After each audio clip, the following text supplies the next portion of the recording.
September 27th, 2023. I am Metro Pro. It's time to get in the weeds. And we have a lot of weeds to pull because let's face it, if I leave for a show, Jeremy and SP3, all they do is just talk about football and running up the score and Taylor Swift, and there was no wrestling talk. I went back and listened to the audio. I watched the product and some of it. And you know what? First of all, thank you SP3 for coming on and doing the show on Monday. Jeremy Lambert, your hosting abilities. I'm not gonna put you on blast because I enjoyed most of Monday's show, but here we are. It's Wednesday and we got a lot of wrestling to talk about because you guys didn't talk about the wrestling on the Monday. Yeah, we kind of didn't. I'm not even gonna pretend like we did. There was the Tony Khan stuff that we didn't really talk about. We went in a bunch of different directions.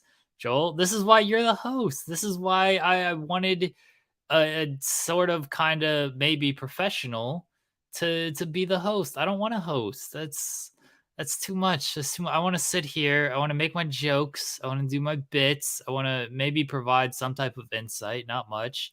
And then I want to go home and go to sleep. That's all I want to do. I don't want to host. Hosting's difficult. You know what? I kind of get it. I really do. I'd rather be asleep, but instead we're here because we enjoy the banter and we enjoy the conversation. So while you're here, go ahead, leave a thumbs up on the video and also subscribe to us here at youtube.com/FightfulOverbooked. We have new stuff coming every single day. New episode of Bread Club dropped last night. Did it not? Am I crazy? Oh my goodness. They showed up. They always do. But it showed up at like a weird hour that I'm not used to. So I was pretty excited to go and listen to the boys from Bread Club. So go check that out. You know what? How about, Jeremy, how about we do things a little differently today? How about we open up our show with an interview? You're the host, Joel. Whatever you say goes, Joel. You're back. You're taking the reins. You are the man in charge. Well, that's fair. I like to give options until the director of content says no more options. Anyway, if he's ready, he can give me a thumbs up in the back. That's you to the interviewee. If you're ready, you can give me a thumbs up. Folks, I'm really looking forward to this conversation. I don't think enough people know about MrB, Michael Richard Blais.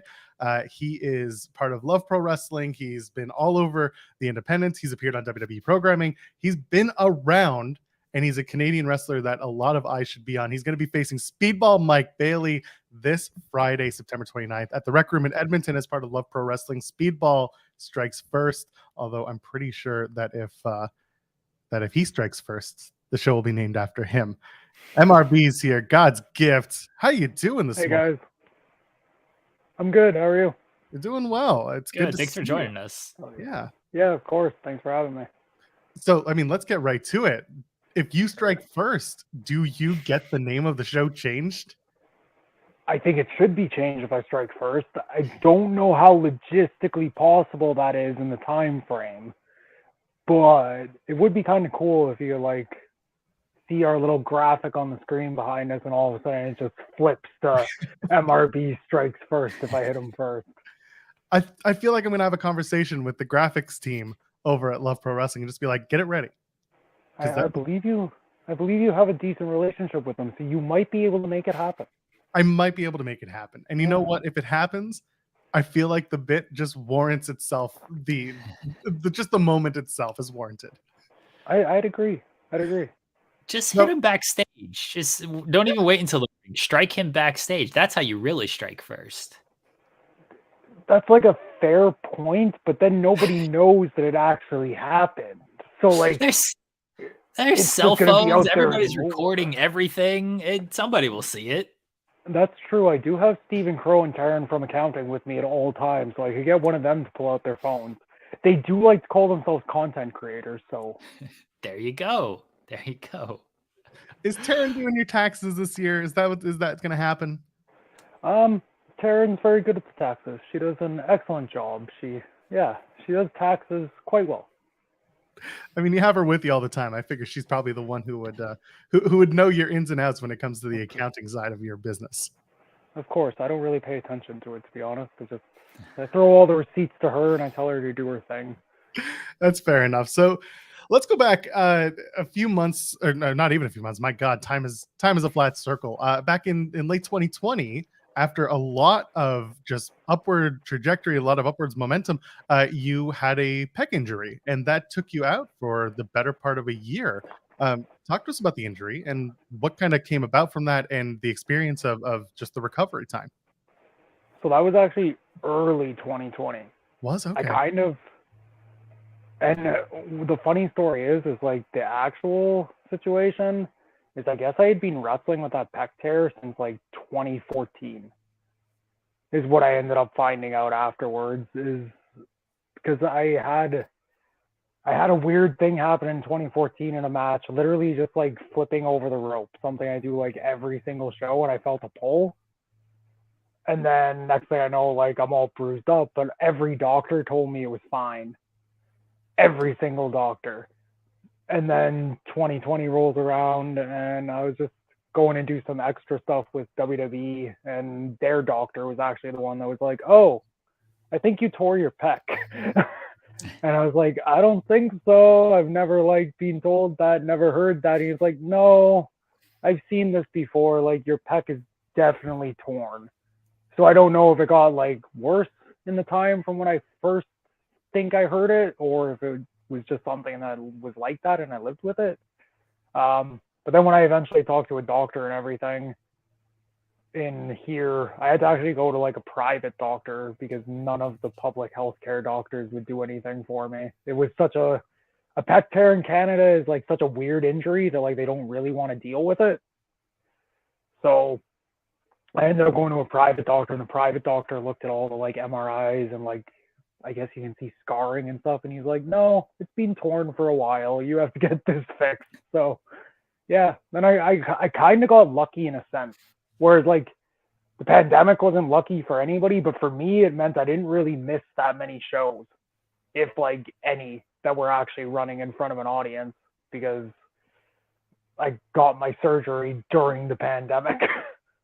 So yeah, it was an interesting experience. Kind of, it could have been like, I think for a lot of people it would have been like hard to deal with, but for me it was just like, this sucks, obviously, but I just have to like push to get back and to be like as good as I was. So yeah. How are you feeling, coming off the injury and the surgery and everything? I know you've been back in the ring for a while, but do you notice a difference with things from previously to now? Honestly, no. Like, as weird as it is, I think it's just because of the way I've like always trained and like pushed through things. And then when I actually got the surgery, I was very diligent about all of my physio and all of the stretching, and I still do a lot of stretching and everything. So I've never really noticed that big of a difference, honestly. The first 3 or 4 months, I noticed a big difference. There was a lot of like, this is weird. And even like the first arm drag that I threw or took, I was like, oh man, like throwing my arm that way, this is scary. But after I got through that, it's been pretty easy sailing. If anything, it feels better now, to be honest with you. You mentioned WWE Doctors. That was a time in your life you spent in 2017 and 2018. First of all, the name Rob Kelly is a fantastic name, so kudos for that. And you got to face tag teams like DIY. You got beat up by Hideo Itami, who was, Kenta is now, and you got to tag with a little known entity known as Lars Sullivan. Talk to me about. Oh, and by the way, you got beat up by Braun Strowman. So let's talk about all that, because that's a lot of heavy hitters you got to share the ring with. Yeah. So I think the coolest thing about the whole thing for me probably was that Rob Kelly name only actually got used for the Braun Strowman match. So every other match actually, like, which this doesn't always happen for like extras and stuff for people just doing those things. Every other match actually has my real name listed there and my wrestling name. Like with DIY, the little graphic at the bottom says, what was his name at the time? I think he was just Dylan Miley. Yeah, Dylan Miley. It has like Dylan Miley and Michael Blais at the bottom. And then when I wrestle Hideo, it says Michael Blais at the bottom. So for me, that was like cool that it's like my actual, like my wrestling name and my real name on WWE TV. And yeah, ridiculously cool experiences. I don't think any pro wrestler in the world would say that they like don't want experiences like that. And I know there's like a lot of people that are like really happy just with indie wrestling, and I'm really happy with what I'm doing in independent wrestling and everything too. But even if it's just like that one time on WWE Raw, or getting to do a full 4-minute match with Hideo Itami, like Kenta on TV, everybody kind of wants that to like check off their bucket list. And then I was really lucky to like, for the Raw match, Arn Anderson was the producer of the match, who like, one of my favorite wrestlers of all time. I used to go through periods where I'd sit down and watch 12 hours of Arn Anderson straight. Triple H himself was like the direct producer for that tag match with DIY and NXT. And then like Tyson Kidd was the producer for my match with Hideo Itami, who has obvious sentimental value to me.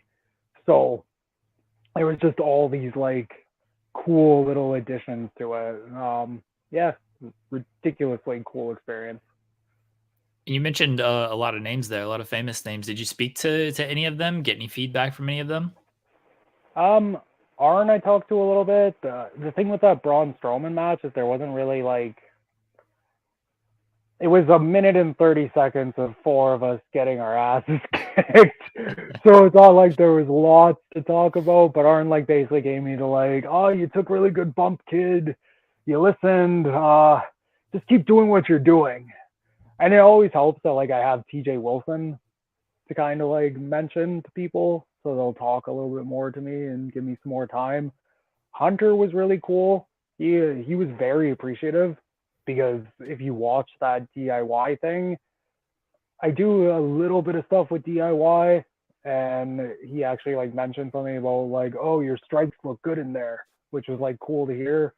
And then he was like very appreciative about like the beatdown that I took from Lars afterwards, because I took some pretty gnarly bumps on those pick up from the ground, head choke slam things that he was giving me. And he was like, oh, you bumped really well. You made him look very good. And then with the Hideo match, honestly, like, for people that don't know, that are probably watching this, I was trained by TJ Wilson, and he's literally my mentor in like life. I always tell people that I wouldn't be what I am as not just a wrestler, but like a man, probably, if it wasn't for TJ. So it's not like I get advice from him every day. That was just like really cool to have like this guy that's like an older brother to me and means so much to me be part of that. I was going to ask about your training with TJ, and you mentioned he was the producer for that match. I mean, I don't think I've ever heard anybody say anything bad about TJ, Tyson Kidd, and he's still, kind of running the Heart Dungeon now, kind of in Florida with Natalia. So, what was it like? How did you kind of get started, linked up with him, and then just the overall training and experience with him? So back when I first started training, this was like a long time ago. This was 2003. I started when I was 13. So Teddy Hart, infamous name there, had a pro wrestling school for kids, of all things. He would like take anyone from 13 and above in Calgary at BJ's Gym. So for those that don't know what BJ's Gym is, that was like a famous gym in Calgary that literally all of the wrestlers would come to back in the day. Like there was pictures there of Hulk Hogan benching 4 plates in the gym and stuff like that, and Jim Neidhart and Davey Boy having bench competitions and squat competitions in there. So I got hooked up with that just because I was literally obsessed with wrestling since I was like 3 years old. So, and that obsession just never went away. And I was really lucky that like my parents, my mom especially, were wrestling fans too. So they were supportive of it. So I got hooked up with BJ's. And when I went there, at first, there wasn't really any structure. And I know that might be hard to believe when talking about Teddy, but there wasn't really any like structure, and there wasn't an actual trainer. And then after a few months, this guy, Ravenous Randy Myers, who you guys might know from Defy, he came around and he took a few of us and he was all like, "Oh, you kids are like always coming here. I'll at least like show you how to bump and like the basics." So he started showing us like back bumps, tackles, etc. And then TJ came back from a tour of England, I think at the time. And he just saw us there. He was coming to the gym every day and just have his regular workout while he was getting ready to go to Japan. And he would see particularly three of us, me, this guy, Brandon Van Danielson, who was like my longtime tag partner, and Alex Plexus, who you might know if you know like any ECCW stuff out in Vancouver. We were going every day. We would not miss a day, and we would just bump our asses off and do whatever we had to do. And TJ noticed this. So then one day he looked at us and he was just like, "Hey, do 100 squats." Because like we didn't really do much conditioning stuff as like kids. There wasn't much structure. So we just looked at him and he's like, "Okay, like if that's what you do, we'll do it." And we did 100 squats, and then he's like, "Okay, do this now." So we did this, and then he's like, "Okay, do this many bumps," and we did that, and we just kept doing what he said that day. And then he was like, "Okay, cool. I'm going to Japan for 2 weeks, and when I come back, I will train all three of you, just because you like listen to me and you guys clearly want this, and I've not seen like kids that want it as bad as you guys clearly do." And then after that, he came back, and at first it started 2 days a week with TJ, and then he started having fun, is how he puts it. And then it turned into 3 days, and then 4 days, and then 5 days. And then there was a period for a little while where like, unless there was a Stampede show that week, for a few weeks in the one summer, we were going like 6-7 days a week. And just mostly me and Brandon would be the ones that would make that many days. And we would just train with TJ, and he'd get us to run through things over and over again. Practice makes perfect is like the saying, obviously, and give us every little bit of knowledge he knew at the time. And then that kind of transfers over because he's never held anything back from me. He's like helped me a lot this entire time. And yeah, that's the biggest thing with TJ is he will not hold back his knowledge. He's willing to pay it forward to everybody, and he's the man, basically. It seems like with paying it forward, I mean, you've taken the reins, and there's the Clandestine Wrestling School, which is the Clandestine Wrestling Society, which is of course the hoodie that you're wearing now. Talk to me about the school. Talk to me about the teachings, the type of students that you have, and just the experience of being a wrestling teacher, coach. So a big thing with that, I started training people at a different school in 2019. I'd done a little bit of like smatterings of like if the Prairie Wrestling Alliance at the time would get like a building for a couple months at a time, I would like kind of help run the training there. But in 2019 is when like I really started doing it, and it was actually when I got back from the WWE tryout that I did that year. And I just came back, and my thing was like, I was waiting to find out if like anything would come of it. And my thing was like, well, I just found out some of the drills that they run in the performance center, and I know all this other stuff from TJ and all the seminars I've gone to over the years. Why not like give it to some of these people? Like if they want to do it, if they're going to come put the work in, like here's the roll drill that they do at the tryout. Here's this exact drill that they do at the tryout. So if you ever get this opportunity, you're set up. You kind of know what you're going into a little bit more than maybe even I did. And then over a little bit of like time, eventually we get like the email back from that tryout, and basically the email was just like, "You did really good, maybe next time." And I was like, ah man. And then it was one of those things though where I always tell people you can go in like, sometimes you come at like this fork in the road and you can go one of two directions. You can go the weird direction that's going to make you bitter and just upset, or you can go the other direction. You can find something that's like, okay, that's fine. This is like positive, and this means more than that. And then that's when my brain flipped, and it was like, it means more to me.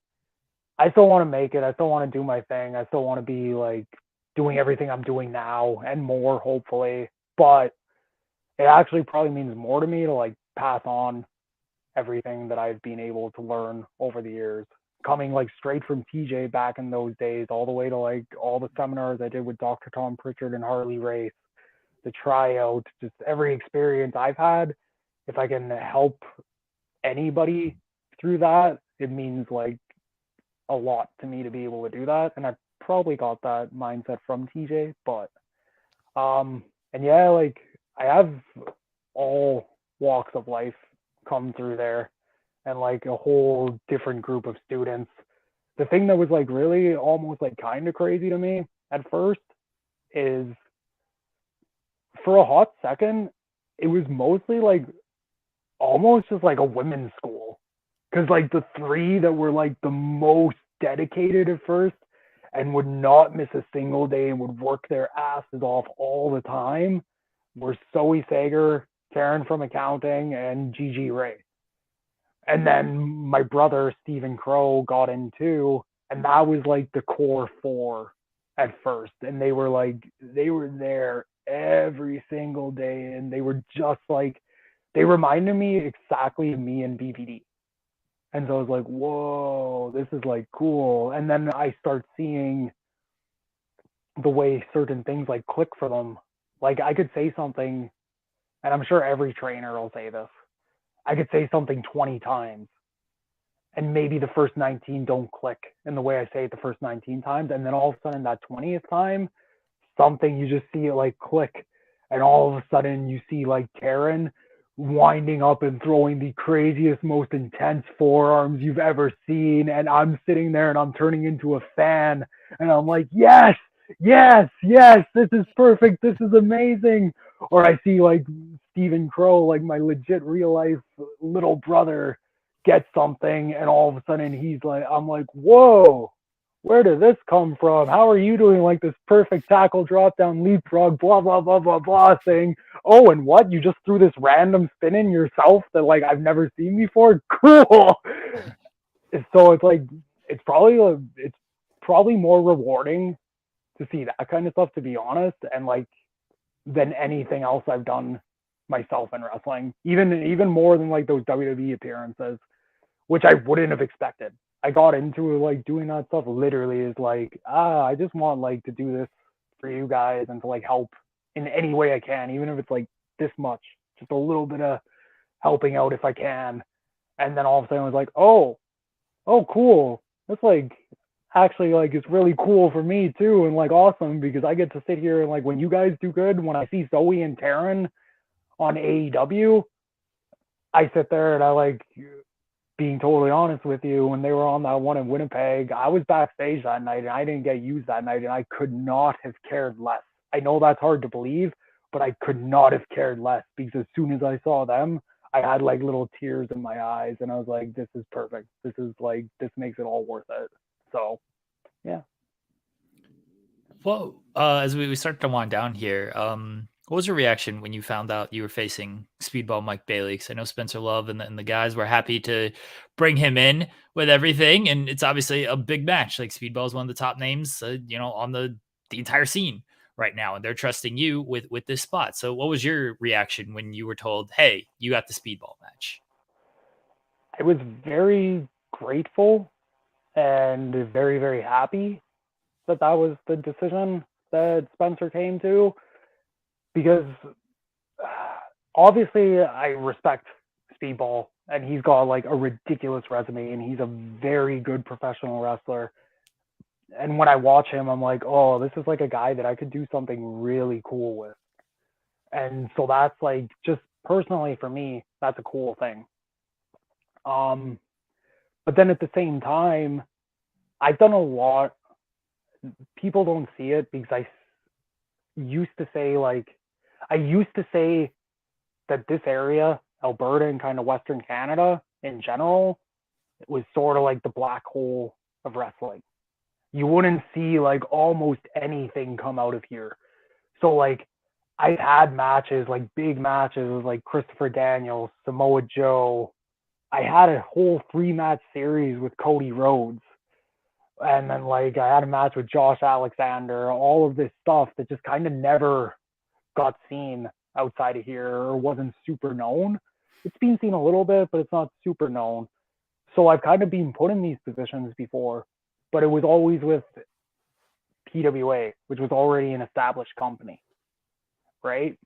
So all of a sudden, this one to me, not only does it have that same, like, I got to show everybody in the world, again, if I was already showing people that when I wrestled Samoa Joe, when I wrestled Cody, that I can hang on that level, I got to do that again with Speedball. But this time, it's not just me. I feel like this is the first time that's really happening in LPW. So now it's like, okay, the weight of not the entire company, because all the guys and girls on the show that night are going to show everybody that tunes in on Twitch how good they are. But there is a lot of weight to show that, like, this guy who's seen as like one of the top dudes in this company can hang with a guy that is seen as one of the top guys in the entire world. And then to me, when I show that, that means all of a sudden nobody can deny that LPW and this scene in general is right up there with the rest of the world. So when I found out I was wrestling him, I was happy. I was obviously very happy, but I was instantly like, okay, it's go time. It's proving time. Like, just like it always has been, it's proving time, not just for me, but for everybody else. So big deal, really big deal when you think of it that way. Now, here, this is my last big important question before we do the plugs and before we get out of here with you. Can you bury Spencer Love for us? Oh, I don't know if it's possible to bury Spencer, to be honest with you. What's What's that? What's the worst that could happen? So, like, here's the thing. Like, don't get me wrong. I would love to. I like talking shit more than anybody does. I like being able to be like, I'm going to get on you, Spencer, to like anybody else. Because it's like, especially my friends. Because it's kind of like fun to have that little banter. But if I'm being totally honest, like, Spencer is hard to bury because he's done everything that he's been saying he was going to do with LPW. And all that stuff that I was saying about, like, I will never ever take anything away from everybody in the scene and the things they did for me. Kurt Sorokin and the Prairie Wrestling Alliance, he gave me such a platform for so many years, brought in these guys for all of us to wrestle and to work hard against. And what you're seeing in LPW is the continuation and kind of a product of that. So if you've watched LPW and you think like so many of these guys are really good and all of these girls are really good and everybody on this roster, they're good, that's a big part of that is because like PWA gave us the chance to become those things at first. But Spencer has taken that and brought it out to everywhere else. He's the one that's making this not as much as the black hole anymore. He's making sure everybody sees what's going on here. So, man, it's honestly hard to bury the guy. Maybe, I'll give you this. Tell him this every single show. He could probably stop swearing a little bit on the ring announcing. Every show, Spencer. None of those F-bombs. Want a show. And even that might be too much. But that's maybe the only thing I can drop. We need to start a swear jar for Spencer at these events. A lot of us have made jokes about it. But then the thing is like, there's potential that maybe he would start swearing more if he gets to keep the swear jar at the end of the night. That's coming out of his own. Nope, it's coming out of his own pocket and then donate to charity or whatever he needs to do with it. But it's coming out of his pocket if he's swearing. Charity's a good call. Maybe that's a good idea. Maybe we can all suggest that to him. 50-50 swear jar. Half can do a 50-50 draw, and then the other half you donate it to whatever you guys want, just not to Spencer Love's pocket. Maybe that's a good suggestion. There's a lot going on for you guys. Thursday night, it's Love Pro Wrestling versus Clandestine Wrestling Society. And then Friday night, LPW presents Speedball Strikes First. Of course, our buddy MrB is going to be taking on Speedball. Both shows, correct me if I'm wrong, at the Rec Room in South Edmonton? Yep. Wonderful. Eventbrite has your tickets. MRB, get your plugs in before we let you go. All my plugs. You can follow me. I make this really easy. That little name you see on the screen, God's Gift MRB, you can literally follow me at that name on every single social media platform. And you can follow the Clandestine Society on every social media platform at Clandestine SOC. And you can check out the Clandestine Society website at clandestinewrestlingsociety.com. And then I got a lot of upcoming shows, so I don't know how I'm going to list them all. I got WrestleCore at the end of October. I've got PPW in Saskatchewan at the end of October. I've got WPW at the beginning of October. And of course, the 2 Love Pro Wrestling shows every single month, the last Thursday and last Friday of the month. One last thing that's a big thing coming out this week for Love Pro Wrestling, though. We've also got that Speedball Mike Bailey seminar on Thursday, which is a big deal because it's been since we started the Clandestine Wrestling Society to help bring other people here, because I can teach a lot too, but it's always good to learn from some other people too. So I'm really happy that with Spencer and we were able to set that up, and I'm really looking forward to seeing the people that signed up getting that experience. But yeah, you hit the plugs for this week. Friday especially, make sure you tune in on Twitch, and if you're in Edmonton or the area, make sure you're at the show, Rec Room South Common in Edmonton, MRB versus Speedball Mike Bailey, and I promise you, it will not disappoint. We're looking forward to watching it on Twitch, because I unfortunately can't be there live, but if you are, like MRB said, go check out the show. Otherwise, go to Twitch and check it out on Love Pro Wrestling's Twitch account, a site, whatever it is, on their stream, whatever they call it these days. We're on Twitch too, but I don't remember what it is. So anyway, MRB, thank you so much for joining us this morning. Thank you. Luck, and thanks again. Thank you, guys. Thanks very much. Enjoy your weekend. Enjoy it. Take care. Give Spencer a big hug from us. Yes. I'll give him a massive hug. I will squeeze him so tight his ribs break. Perfect. And I'll swear less. Yes. Good call. That's true. I got you here. Thanks again. Thank you. All right. MRB, that was good, Joel. That was good. Good job, Joel Pearl. Oh, thank you so much. No, you know what? I reached out to Spenny and I was like, hey, you guys have a show coming up this weekend. Let's spotlight some of your people. And immediately he's like, oh yeah, I can scrounge someone up. And I'll peek behind the curtain. He's like, I'll send a code DM. It'll be me, the talent, and then Joel, I'll with you in it. So basically a 3-way DM. I'm like, yeah, sure, no problem. And so I see a DM pop up and it's Spenny, MRB, and me. And Spenny's like, Joel, MRB, Joel. And again, pulling back the curtain, MRB and I met at the GCW show in Toronto back in April. We didn't really get to have much of a conversation because I was like running around trying to interview a bunch of talent. Unfortunately, at the time, MRB was not as much on my radar, so I didn't have much prepared, but like said, hi, how are you? Just a quick hello.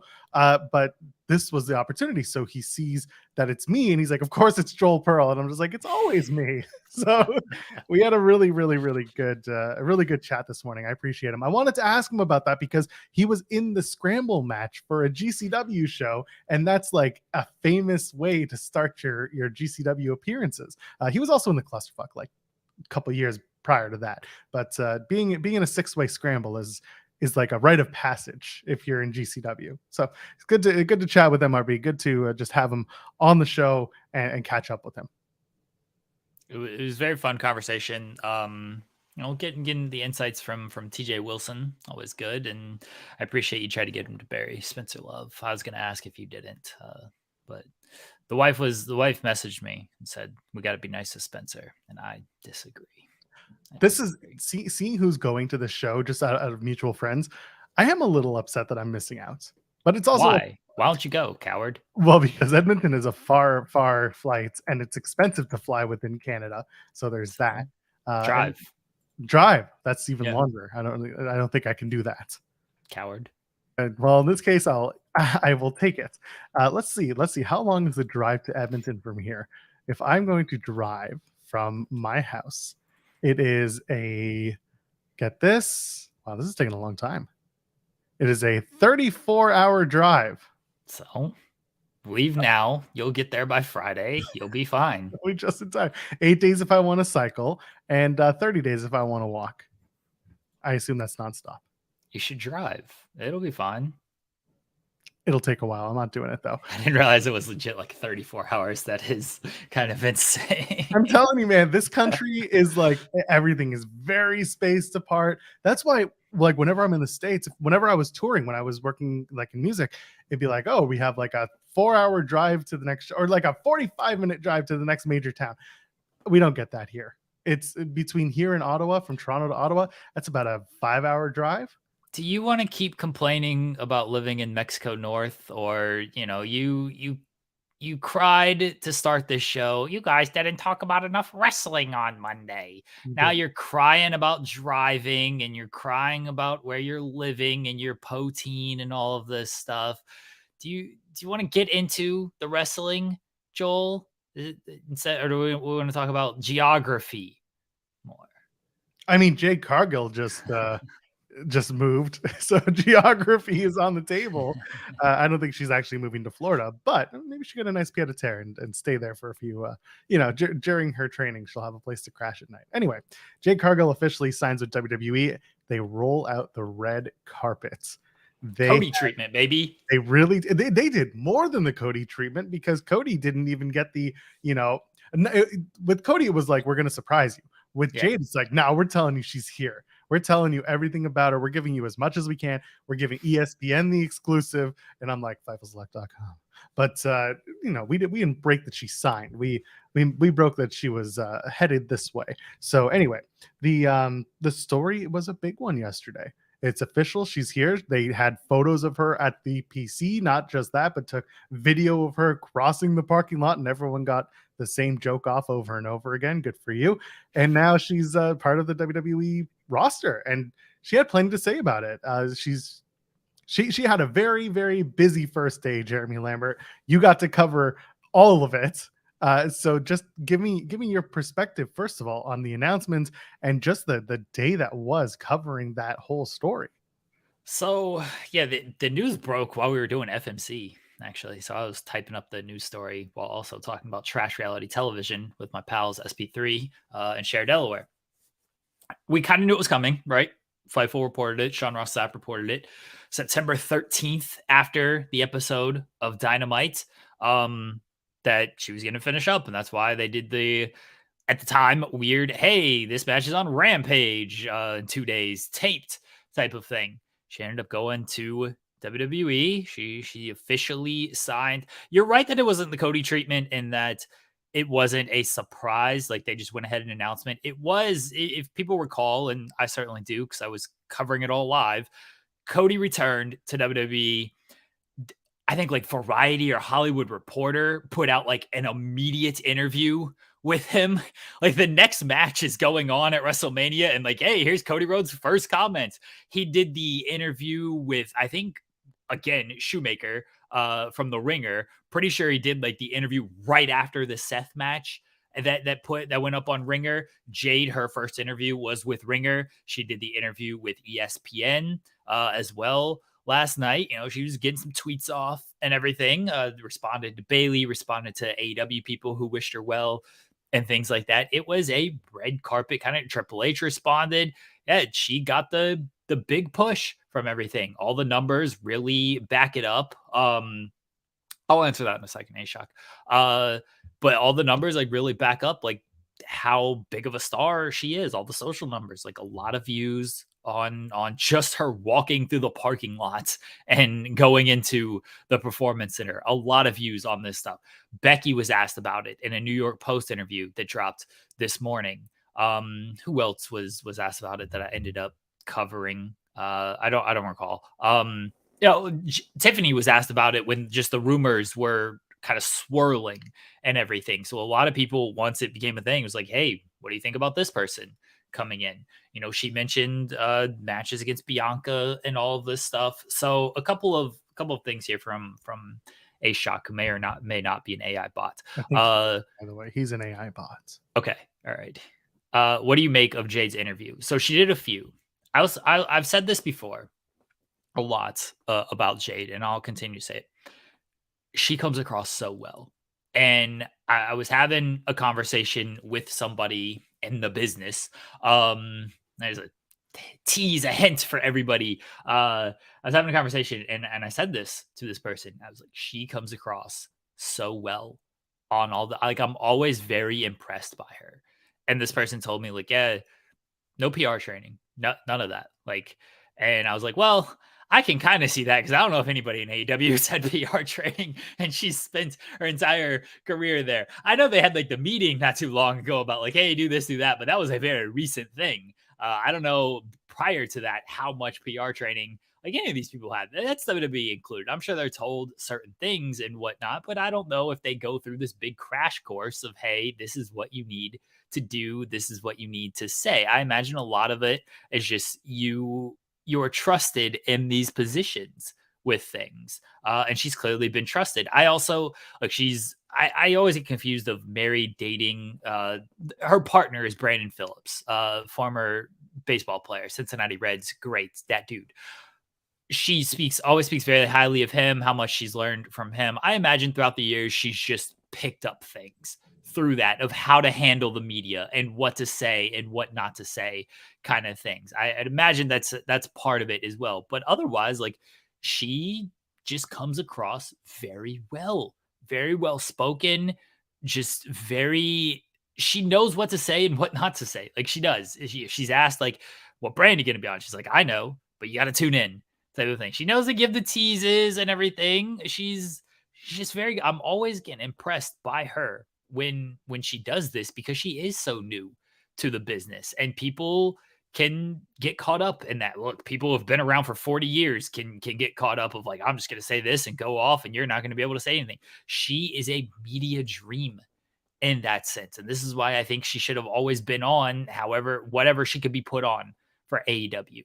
She could have been on these talk shows. She could have been on Hot 97. And they did give her a lot of these appearances, by the way. I don't want to downplay AEW. Like, they fumbled the bag, as everybody wants to say. They didn't do enough PR with her. They put her on a lot of this stuff and tried to position her very well outside of the company.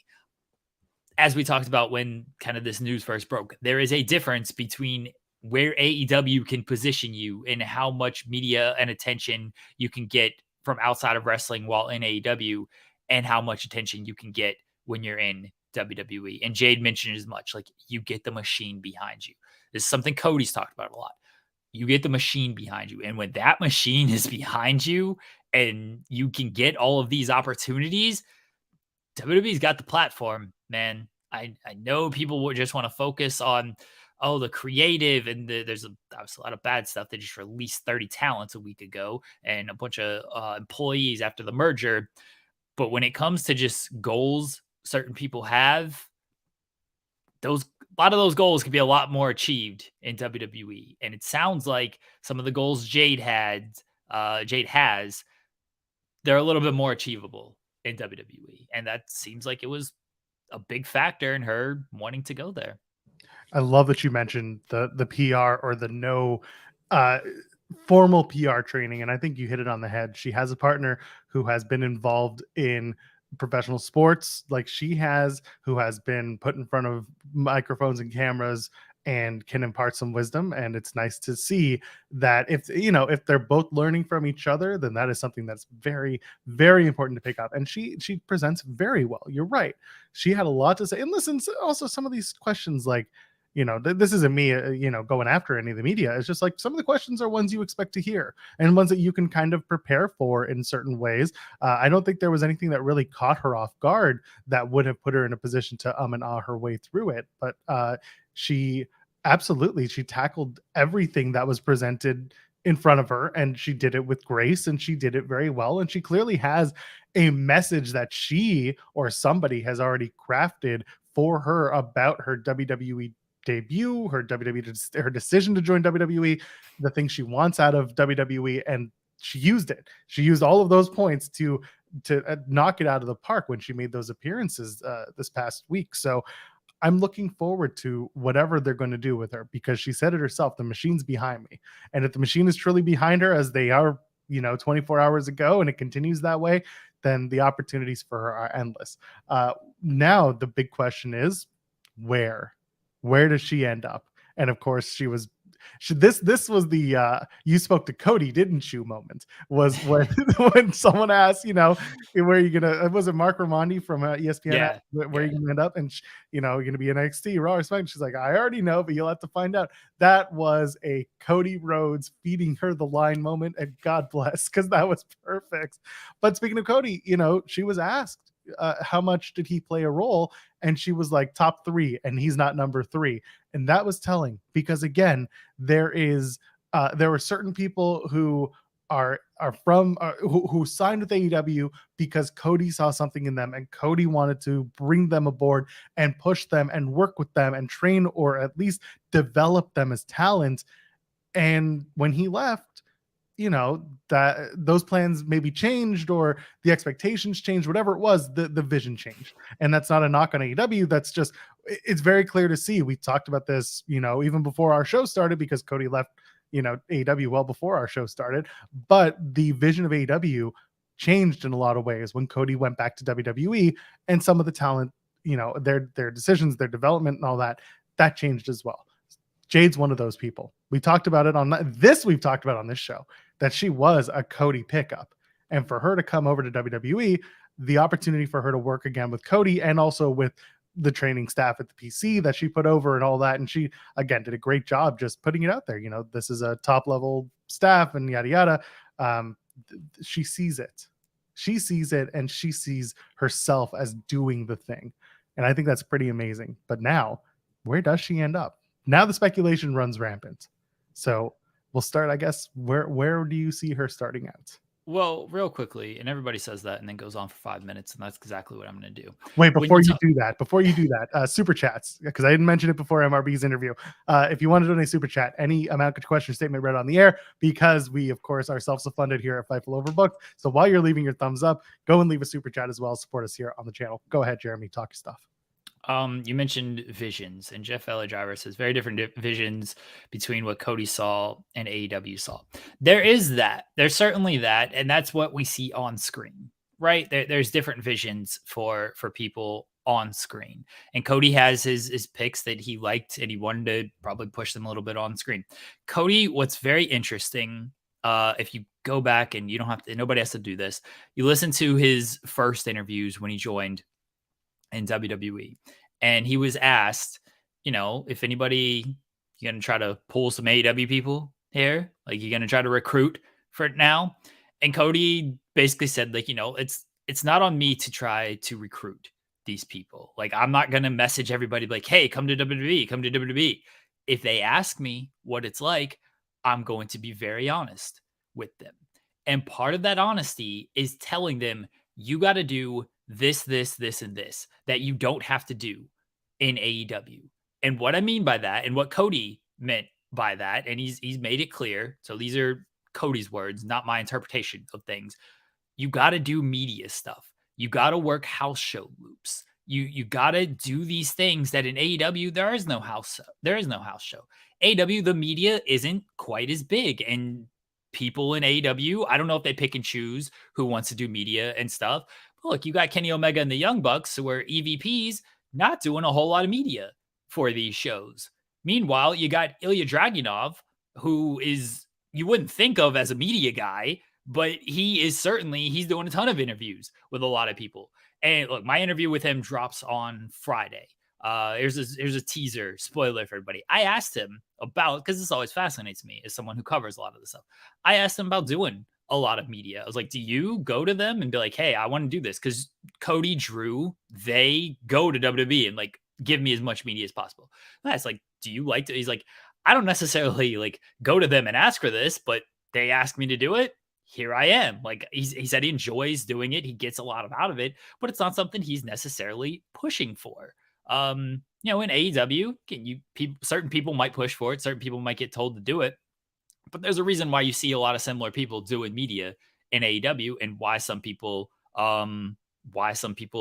don't do the media that maybe they should.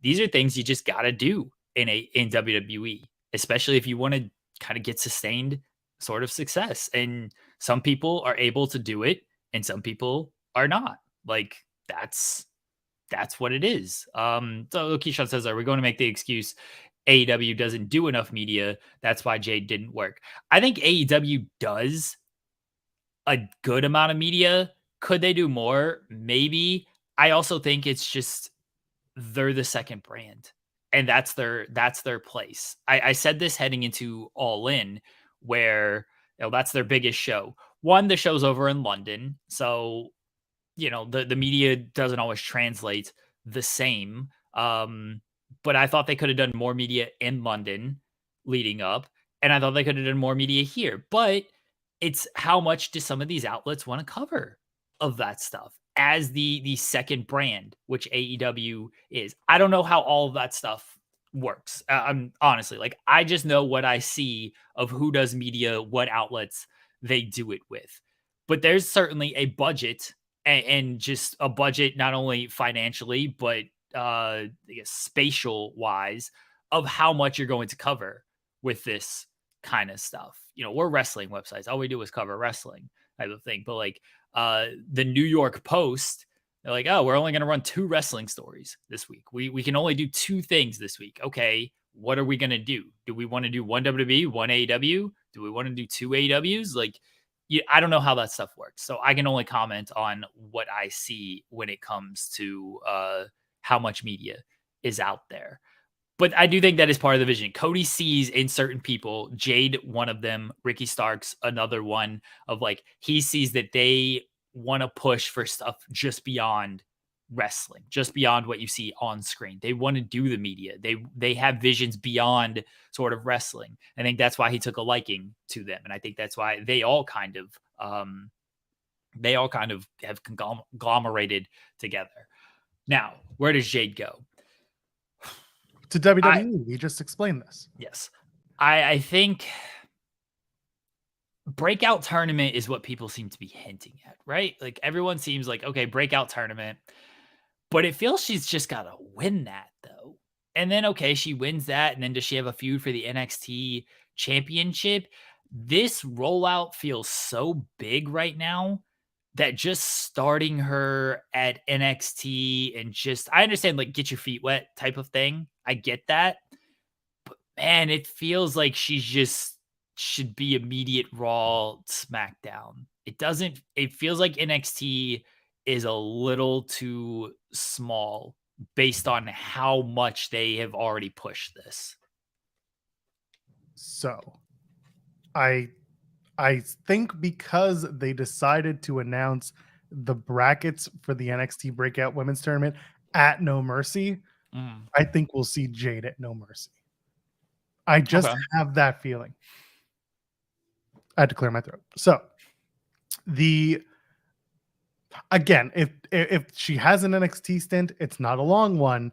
It's a conditioning stint. It's an opportunity for them to get an idea. How do we feel in the ring? How do we look in the ring? How do we work with the cameras? How do we work with our style? The WWE style that people always talk about. How do you do with that? Especially when there are people in the arena, there are people on the whatever in the venue versus just in the PC working to a hard camera with like 5 people. This is different. Jade is not someone who has a lot of experience working in front of big crowds. And this is not a knock at AEW. Most of her career when it started was during COVID. And there was no one except for other wrestlers at Daly's Place.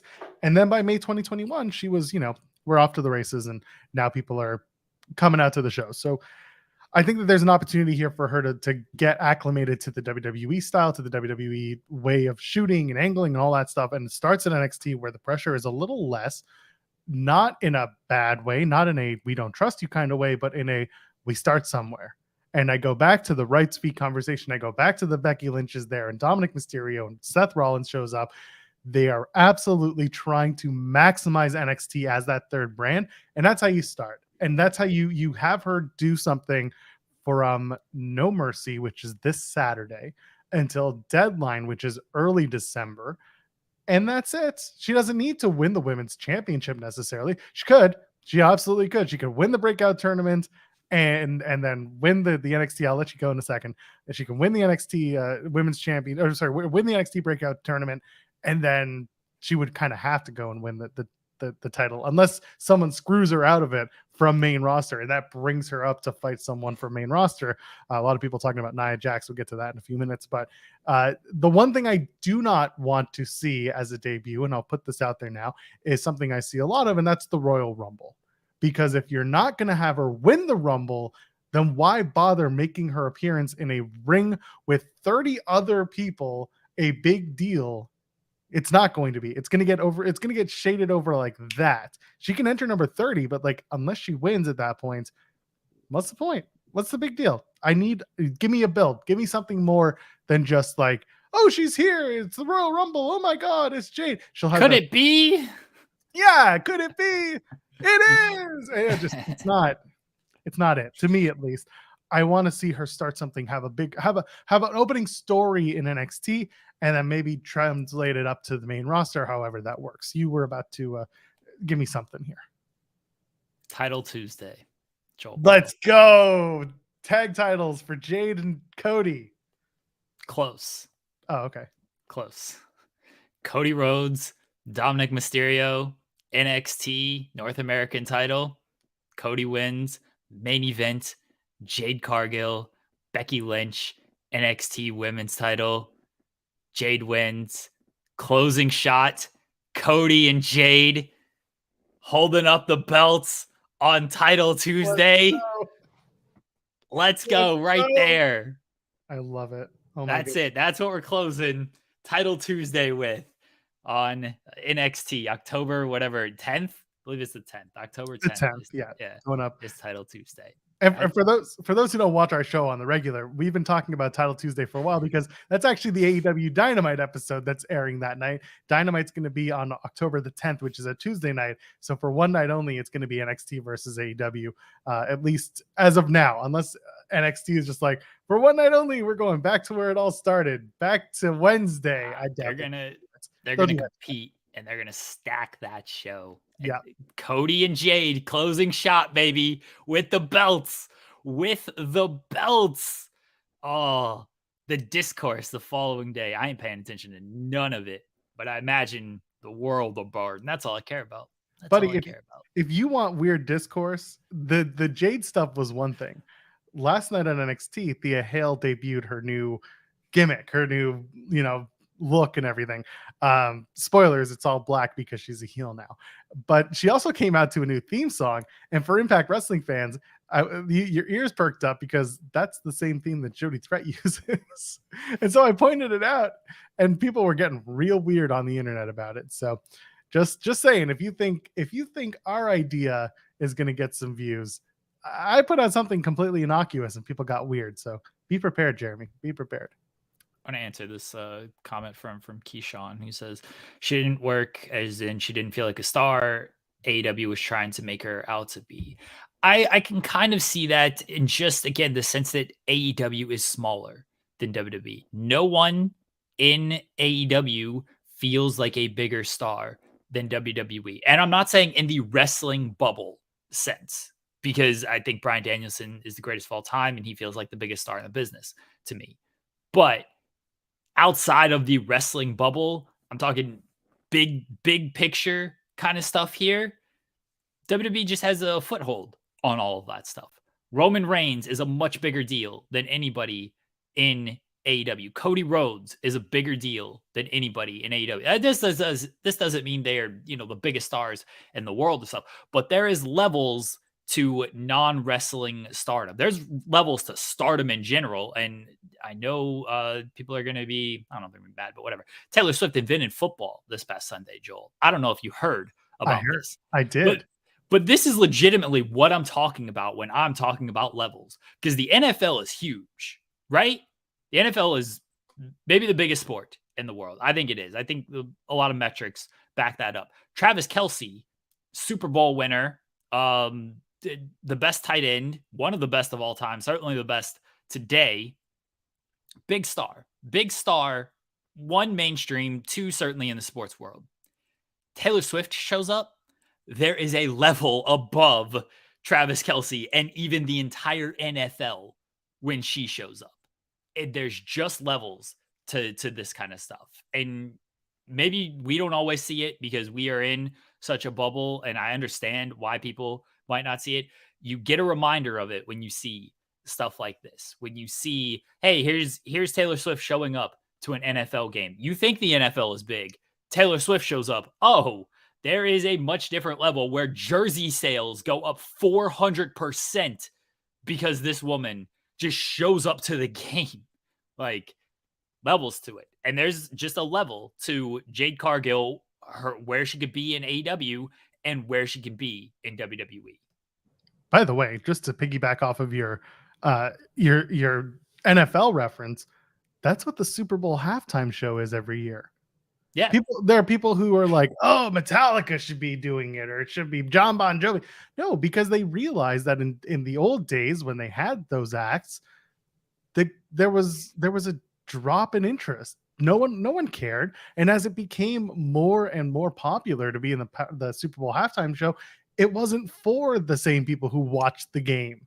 It was for the people who wanted to see the stars, the pop stars, the big showcase of entertainment.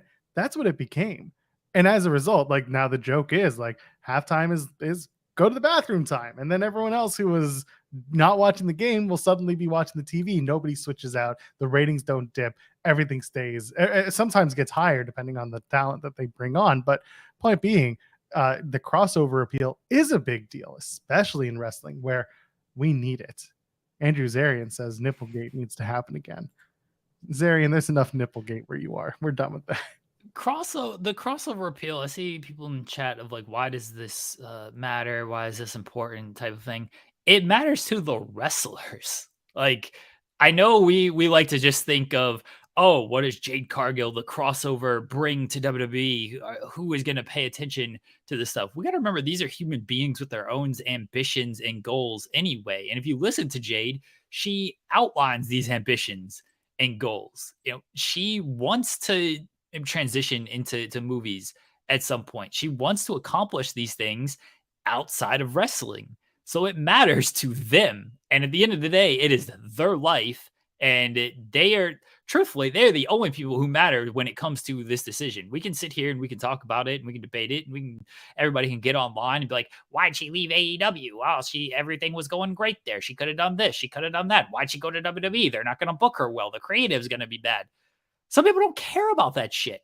Like, they just want to go, and they have their own goals and their own ambitions, and you let them make their decision and you let them be happy with it. And right now she's happy with it. I don't know how she's going to feel about it 2, 3, 4, 5 years down the line.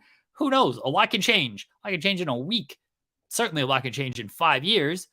But right now she is happy with her decision.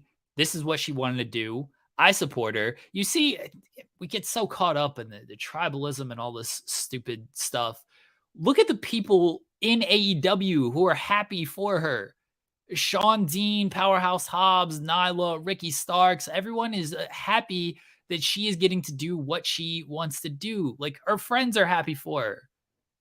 They're not like, oh, how could she leave us? How could she backstab us? How could she leave the company? No, it's like, hey, you go do you, girl. Good on her. Good on her, man. Support your friends. Support your people. Support people who have their own goals and want to follow their own dreams when it comes to this stuff. We want to talk about the television show when she debuts and be like, oh, they could be doing this better. They could be doing that better. Sure, we can get into that whenever it happens. But for right now, let's not knock anybody for having their own goals and own ambitions and for wanting to do the things that they want to do and act like it affects us in any possible way. Because what Jade wants to do with her life and her career ain't got no fucking bearing on what we're doing with our lives and our career. Ain't messing with my money, that's for sure. But listen, helping my money, hopefully. Exactly. I was going to say, if anything, it's the opposite. Yeah. And you and I talked about this, you know, how many times a show do I say you and I talked about this? We talk a lot. 3 shows a week, Joel. It's kind of upsetting, isn't it? The only people more consistent than us are Busted Open Radio, and they've been doing it a hell of a lot longer than we have. They make more money than us too. You start paying us Busted Open money, I'll do this show 5 days a week. I will too. I'll do an After Dark too. I'll pull a bully. I'll do it. You know what the business is missing these days? Chair shots to the head. Back in my sorry, I'm gonna stop my bully. Anyway, yeah, so you and I had mentioned this before. If Jade comes into WWE, it's more than just the wrestling potentially for her. There is an opportunity to have representation from one of the largest talent agencies in the world in William Morris. There is opportunity for her to branch out beyond what WWE offers through the TKO merger to be a part of a larger plan. And again, it's not a knock on AEW. It's just what plans are. It's what expectations or what career goals are. And she has always been someone who has very high goals set for herself, and she seems to hit them almost all the time, if not all the time. So this is a big win for Jade. It's a big win for wrestling and the potential for someone to go outside of the bubble. This is again the crossover conversation. Someone who goes outside the bubble and speaks positively about their experience in pro wrestling, when a lot of people come out and say, "Oh, it's that fake shit. It's that carny stuff. It's that da da da da." Feel however you want to feel. If there's someone who's there behind the scenes doing it every week, and they have a positive experience and they bring that outside of the bubble, guess what? A lot more people are going to be paying attention, and a lot more people are going to be like, oh, maybe it's not as bad as I've heard before. Someone who's on the inside actually has something nice to say and doesn't sound like a robot when they say it. And that's one of the big opportunities at hand. So I like that. I'm excited. I'm excited for what she brings to the television product, which is obviously what I care as a viewer. And just, I'm excited for her in general. I love this jumping back and forth stuff. It's great. It's so good. When Cody jumped, it was fantastic. When Moxley made his debut, fantastic. This is good stuff when these things happen. It makes the business interesting. It makes the television product interesting because you get fresh faces in there. And when WWE treats these people like stars, like they did with Cody, like they're doing with Jade, it makes it a much bigger deal as well. Like it just comes off and it enhances the TV product. And that's, as viewers, that's what we should care about, right? Yeah, don't get caught up in the goals and ambitions people have in their own personal life. That doesn't affect you. That should not matter to you. It should mean nothing to you. You should just be happy for whatever they want. As a viewer, that's what you should care about. And as a viewer, I think it's going to make for good television. And if it makes for bad television, then that's even better because I love bad television. Yeah, no, I'm very well aware. That's something that SP3 has pointed out multiple times. And hey, you know what? I do want to address this. I do think this is a fine point by Wes Holbel. Is it okay as an AW fan to still be disappointed? It's like watching small market lottery pick go to the defending champions. Is that a Kevin Durant reference, Wes Holbel? Because fuck Kevin Durant. Yeah, I can completely understand that. If you here's sort of a difference. I don't view wrestling companies like sports teams. If you do, that's your prerogative. I'm not going to knock anybody for that. I think if you take it to the level some even sports teams take it, that's a different conversation. Yes, fuck Kevin Durant. That's a different conversation there. But if you are a fan of AEW who likes supporting their product more than WWE, and you're like, oh man, we just lost Jade Cargill, that's unfortunate. If that's as far as you're going with it, cool. If you're like gonna fine, you want to root against her, okay. If you're going to root against her in a derogatory way, then that's when it gets a little, like, I do the fuck Kevin Durant thing as a bit, but like, do I still enjoy watching Kevin Durant play basketball? Yeah, he's still one of my favorite players to watch. Could I root for him on the Warriors? Could I root for the Warriors in general? Absolutely not. I could not do that. Was I attacking him on Twitter? Yes, fuck Kevin Durant's kind of attacking him. Was I burning his jersey or anything? No. That stuff, it's a little bit too much there. You want to boo? That's your right as a fan. You want to kind of have fun and things with that. That's your right as a fan. You want to take it too far, like a lot of fans do, and you want to start attacking them on a personal kind of level. That's when it gets a little much. Yeah, exactly. And for me, when someone goes to another wrestling company, I see that as a fresh start. I see that as an opportunity to tell different stories, work with a whole group of different people, and I see more opportunity than I see what was behind. And I see someone in the chat be like Camille next to NXT. Sure. Or it just needs to be next, whether that's NXT, I don't care where, but like Camille's another person that has an ample opportunity to decide where they want to go and potentially do the things. Sami Callihan is reported by Fightful Select. He's going to be a free agent as of Saturday.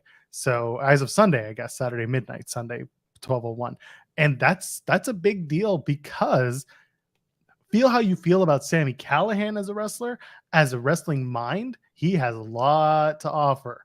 And that's another thing that just kind of offers itself up when there's a free agent available, is that it's the opportunity to create, it's the opportunity to do something different, it's the opportunity to follow a different path than the one you may have already been on for a long time. And it's admirable in a way because not many of us take that opportunity. So it's interesting watching some of these people learn and grow in different positions. So I guess now the question is, when will Jade be the champion and headline WrestleMania? She's going to headline 40 or 41?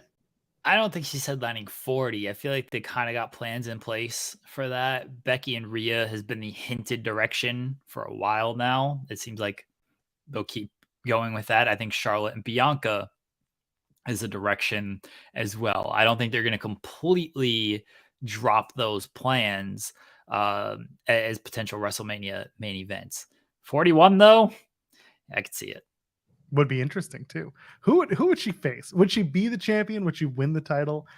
This is a year away. So many things can change. The variables are absolutely bonkers, but I don't know. Again, I like seeing the opportunity more than I like going back and just pissing all over the past. So I look forward to seeing what Jade does. I look forward to seeing where she winds up.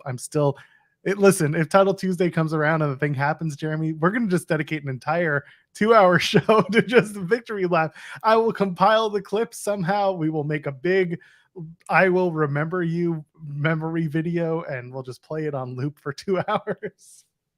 Either way. Look, man, yeah, if Title Tuesday happens in this way, then you can either watch the show the following Wednesday, the next day, but if you don't, I completely understand, because it's just going to be one giant Barry Horowitz. That's all it's going to be on this show if Title Tuesday plays out in this way. And, if it doesn't play it out in this way, fine. I'll be like, okay, I was wrong on this. It's not like, this is a bold prediction of this is what's going to happen. This is hey, what if they did this? Wouldn't that be kind of funny type of thing? I'm not predicting anything that they are 100% doing this. Oh, here we go. Maybe we'll get some scoops. Oh, Sean Ross Sapp. What do we got there? Some nice eggs. Some eggs. I mean, as is tradition. Yeah. What? Hey, are you okay? She just left-handed across the room. Am I making it? There's still yes. in there. You got to finish it. Kobe. Money.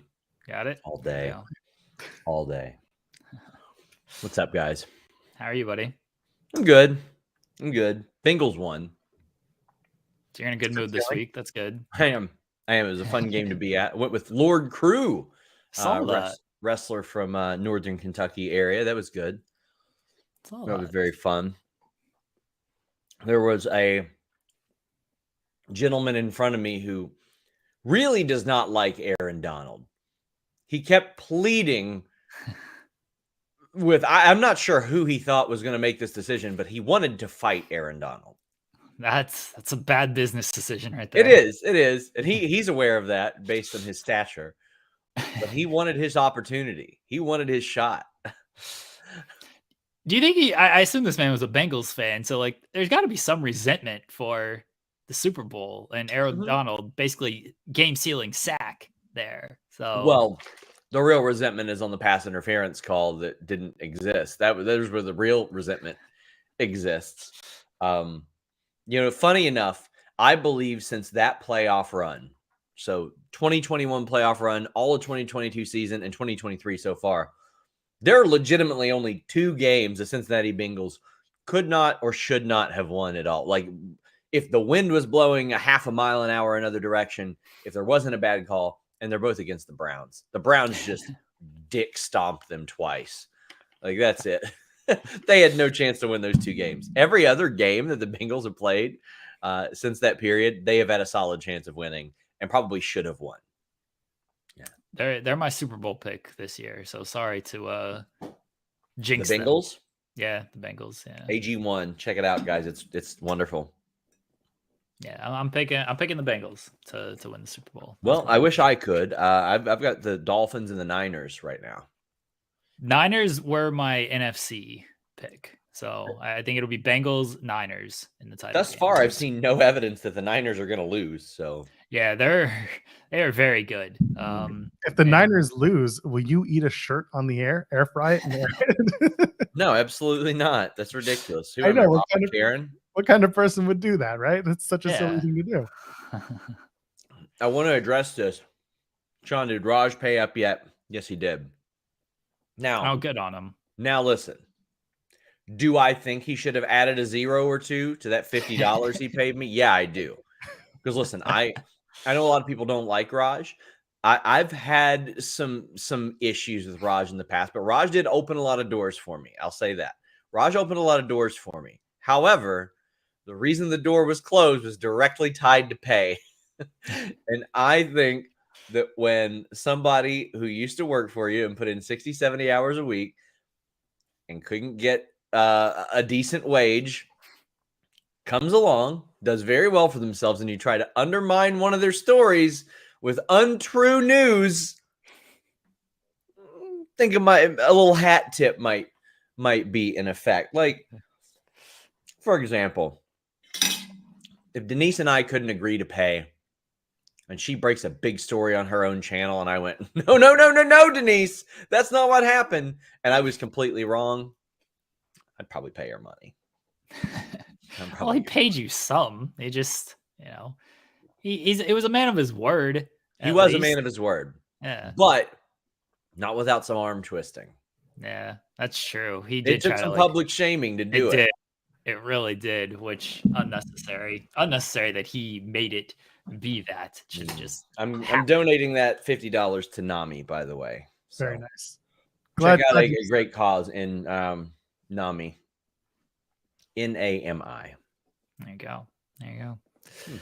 Sean, what do you think of my idea that the October 10th episode of NXT, this is the episode that's head to head with AEW, ends with Cody and Jade Cargill holding up titles? Ooh. Specifically NXT titles. Yeah. Well, the North American and women's titles, respectively. I've got actually multiple NXT stories coming out over the next week, including some rating stuff, some not so happy stuff about the reaction to when Mustafa Ali got fired. That's coming out today. But what the October 10th episode, is that what you said? Yeah. Because that's the Dynamite is on the same time. So why are they going head to head? Dynamite's on a Tuesday. Dynamite's airing Tuesday. Dynamite is on a Tuesday. You're right. Yeah. Title Tuesday. Watch the product, Sean. I'd rather not. Football on, but I think if I'm NXT, you got to throw everything at the wall that you can. Just put Becky on there. Like, I'm sure they probably thought, yeah, we'll wrap Becky up at No Mercy. Nope. She got to work that Tuesday too. I'll tell you what's annoying. They make that woman go and work Friday too. She's like a dark. Yeah. Unreal. It was only that one though. It was only that Friday. Like, why do it? Yeah. It's sold out anyway. Why do you need her there? John Cena is there. You're good. Clearly not. She's the new coach. She's the new five knuckle shuffle. No, okay. The most phenomenal rib ever. The Rock comes back. It's one of the best moments in years on WWE TV. John Cena is there, does a main event angle. Then he does a dark match, and they're like, hell yeah, man. What more can you send the crowd home on?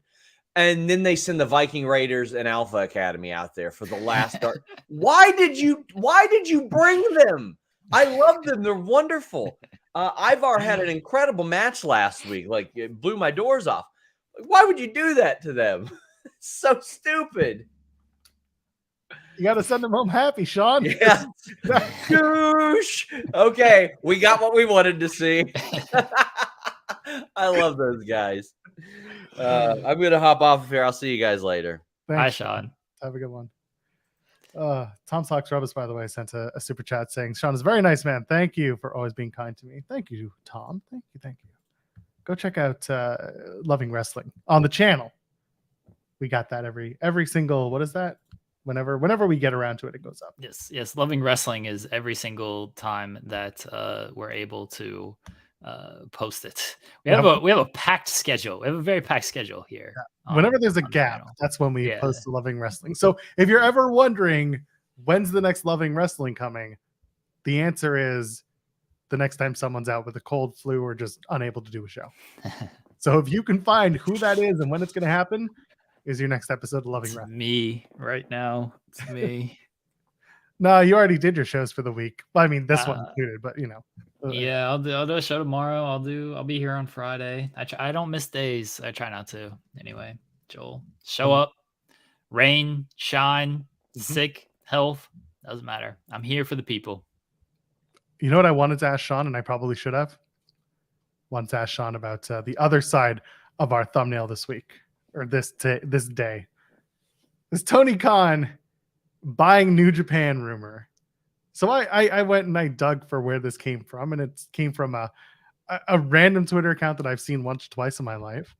And they were like, I got it from two wrestlers and a backstage person who works there at AEW, saying that Tony Khan, the big era change is going to be Tony's buying New Japan Pro Wrestling. And then Sean flat out asked, hey, what's going on here? Where did this come from? Yeah. And Tony's like, but I'm also not going to debunk it, even after Bill Pritchard. Let's be honest. Let's be fair to Tony. He debunked I wanted to set it up so you could do this, but okay, go ahead. Fine. He debunked the buying New Japan part. He said that's not happening. That part, not true. Tony's not buying New Japan. The new era stuff, amazing when Bill Pritchard's like, can we get more clarity on that? He's like, I have no intention of giving more clarity on that comment. Damn AI bot Tony Khan. That ruled when he did that. I laughed so hard. Yeah.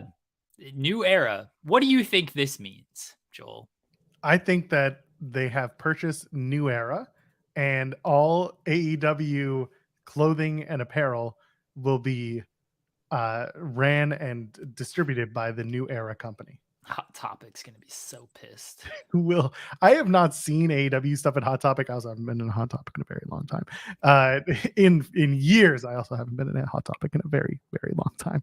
So I don't know. The one idea that's been kind of bandied about is similar to the New Japan stuff, not a full sale of New Japan, but instead a stronger partnership with the US brand. Yes. And trying to incorporate more Strong with whether that's Ring of Honor or whether that's AEW as a whole, starting to incorporate more of the LA Dojo as potentially an official AEW training facility.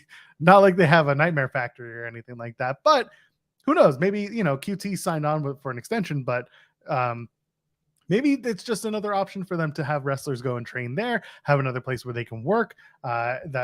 Who knows? It could easily be that, and it opens the doors a little bit more for New Japan talent and AEW / Ring of Honor talent to work together. And maybe it's not a purchase, but at least some sort of stronger partnership. What do you think? I think you're on the right track with that. I think you're on the right track when it comes to just a stronger partnership between New Japan and ROH. And I mentioned ROH specifically because when ROH was kind of relaunched and on television on Honor Club, Tony mentioned that we were going to see New Japan integration on like Honor Club specifically. And nobody really kind of knew what that meant at the time. People just kind of thought like, oh, maybe some New Japan shows will stream on Honor Club or something. And nothing's really come of that. It's just been ROH shows on Honor Club. So I think we will kind of see ROH and New Japan now on Honor Club. And I think New Japan Strong is the way to go about that, because Eddie Kingston is your New Japan Strong open weight champion. He's also your ROH champion. Tony has kind of also mentioned that the Shibata and Kingston match is kind of the highlights of this new era kind of thing. He's kind of said that, I want to talk about this match specifically when it comes to the sort of new era kicking off. He's like, this is a meaningful match.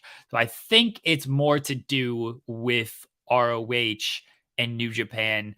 I understand. I've seen in the chat of like, yeah, the new era, if it's New Japan ROH, it doesn't scream a new era for AEW. I get that. I do understand. It doesn't really scream new era for AEW. It just seems like, okay, more kind of New Japan ROH stuff. But AEW as a whole still represents or is part of the representation with that. So in a way, it is a new era for AEW. I don't know what new era you can get with AEW for this, unless you are bringing in a Mercedes or an Edge, and then it is okay. There's new face type of thing, new era. I also think that Tony made this comment knowing there was going to create some sort of buzz, and that's why he has no intention of clarifying it, because he's like, I like the speculation, I like the buzz. Does that mean he's going to? You can have your own expectation when it comes to this. What do we always say, Joel? What do we always say? Like, expect, but don't like it when he announces it. Is that it? That's quite the saying. Oh, okay. Yeah, I mean that's quite. Speculate, but don't expect. Is the saying. We can speculate. Fair. We can speculate all we want, but it is that we stole that from Jeff Valley Driver. We don't know your royalties. We're going to trademark it.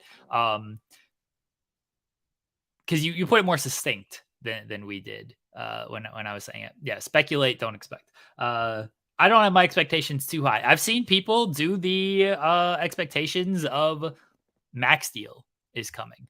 I thought Tony's comments about Warner Brothers Discovery were very interesting, where he said, like, I'd be open to partnering with them. I don't want to give up any type of control, any type of majority control, any type of creative control or anything like that, but I would be opening to a financial sort of partnership with that. The Max deal is something Andrew Zarian is heavily reported on, that it seems like it's going to be happening in 2024. There's no confirmation on that. Tony also, he was asked kind of about that. He's made it no secret that he wants AEW on Max. He loves working with Warner Brothers. He wants to keep working with Warner Brothers. He kind of clarified that, like, hey, I never said we're going to do one pay-per-view a month. I never said we're doing 12 pay-per-views. We've just kind of been adding, and it seems like we're going in the direction of 12 pay-per-views. So I have seen people say that AEW and Max, this might be the new era of the deal. Based on the fact that this is like Wrestle Dream, and there's a lot of New Japan integration, there's a lot of Antonio Inoki comments, my expectations are just lower than a Max deal. My expectations are New Japan Strong ROH sort of integration. That is what personally I'm setting my expectations at. I love this idea that it is New Japan integration for Wrestle Dream. Meanwhile, I'm looking at the card, and like ZSJ is the only full-time New Japan star. Will Ospreay is the other one, and that's it. Shibata being the LA Dojo Master is another guy. But like, out of the entire card, this is a very much an AEW card. Yes, but New Japan's running a show on this day. This is where, I don't know how well planned this was. I don't know when it came together. I think it came about of, October 1st, you want more pay-per-views. Okay. October 1st makes sense. It's the unfortunate 1-year passing of Antonio Inoki. So yeah, we'll do it October 1st. And who can we get? Well, Zack Sabre Jr. is available. Will Ospreay is available. We have those two to get. And Kota Ibushi's not New Japan, but he's certainly thought of as New Japan for a lot of people. Eddie Kingston's the New Japan Strong champion, sort of same thing with Shibata. Would I like them to bring over maybe some of the younger talent that New Japan is not booking, whether it is from the LA Dojo guys? Yeah, I think even if they're on a 0 hour type thing, and they'll announce 300 0-hour matches tonight and on Rampage. Like I would like that to be there as well. But yeah, I don't think this doesn't seem like it was a well thought out thing or a long-term thought out thing. So I'm looking at the Climate Pledge Arena upcoming events. Yeah, no, they are packed. Like there's preseason hockey with the Kraken, Queens of the Stone Age are coming. Sting is coming. The other Sting, the musician Sting. Postal Service has 2 nights. Peter Gabriel's coming. There's a showcase for the NBA. Well, it's not even Climate Pledge because they're running.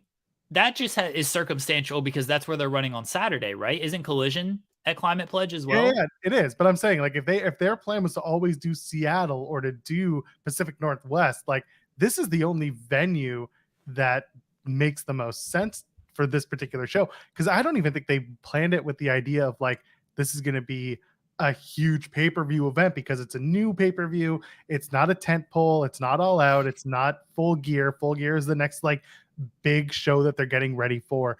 And as a result, like Climate Pledge and Seattle as a wrestling, territory isn't super duper hot, but for them to go back there, I'm looking at the rest of the list. Like Guns N' Roses shows up on the 14th of October. There's a lot of I think you gotta have a concert on the 18th. Sorry, God. I think you got to look at it more of not necessarily the Seattle market. You got to look at just AEW's schedule. And if they wanted the show in October because you Full Gear in November, did you want to hold off until December? Well, if Warner Brothers, if Max, if whoever wanted more programming, wanted a new pay-per-view, Bleacher Report in this case, wanted the pay-per-view in October, well, that's going to limit you of how often you're going to run. So, okay, you're going to run October 6th. That's in Salt Lake City, or October 8th. That's in Salt Lake City type of thing. When are these venues available? Not only when are these venues available, when are Tony's schedule available?